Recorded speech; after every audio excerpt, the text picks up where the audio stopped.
είπα, έλαβε τα μηνύματά σας και τώρα μαζί ανοίγουμε το ενεργειακό πεδίο για την εκπλήρωσή του. Η Στέλλα μετρούσε τη ζωή της σε μαζί, 8 χρόνια με τον Ανδρέα. Γεμάτα σχέδια, αγάπη και μια υπόσχεση γάμου που πλησίαζε. Μέχρι εκείνο το βράδυ, σε μια επαγγελματική συγκέντρωση, μέσα σε φώτα και χαμόγελα, μία συνάδελφος, η Δανάη, μπήκε ανάμεσά τους. Ένα βλέμμα, ένα άγγιγμα, μια στιγμή που κράτησε λίγο παραπάνω.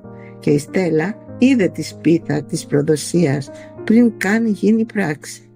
Λίγες μέρες μετά, ο Ανδρέας της είπε «Δεν ξέρω πια τι θέλω» και ο κόσμος της κατέρευσε.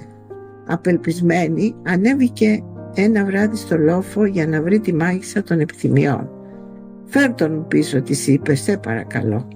Η μάγισσα την κοίταξε βαθιά και άναψε ένα κερί. «Οι επιθυμίες πραγματοποιούνται», της είπε, «αλλά θέλουν πίστη και καθαρή καρδιά». Η Στέλλα έκλεισε τα μάτια της και ψιθύρισε την επιθυμία της με όλη της την ψυχή. Η φλόγα δυνάμωσε, ο αέρας γύρω τους άλλαξε και για μια στιγμή όλα πάγωσαν, σαν ο χρόνος να κρατούσε την ανάσα του. «Πήγαινε σπίτι», της είπε η μάγισσα, «και μη γυρίσεις πίσω να κοιτάξεις». Η Στέλλα κατέβηκε το λόφο με την καρδιά της να χτυπά δυνατά.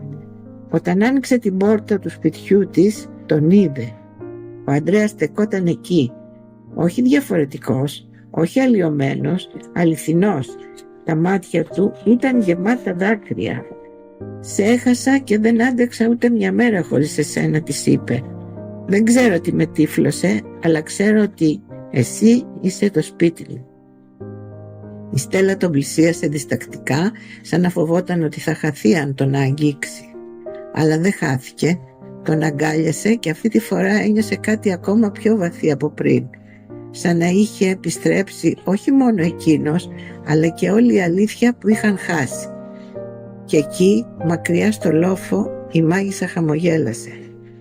Γιατί δεν είχε απλώς εκπληρώσει μια επιθυμία, είχε ενώσει ξανά δύο καρδιές που παρά το λάθος δεν έπαψαν ποτέ να ανήκουν η μία στην άλλη. Και μην ξεχνάτε, οι επιθυμίες δεν πεθαίνουν, απλά περιμένουν τη σωστή μάγισσα να τις πραγματοποιήσει.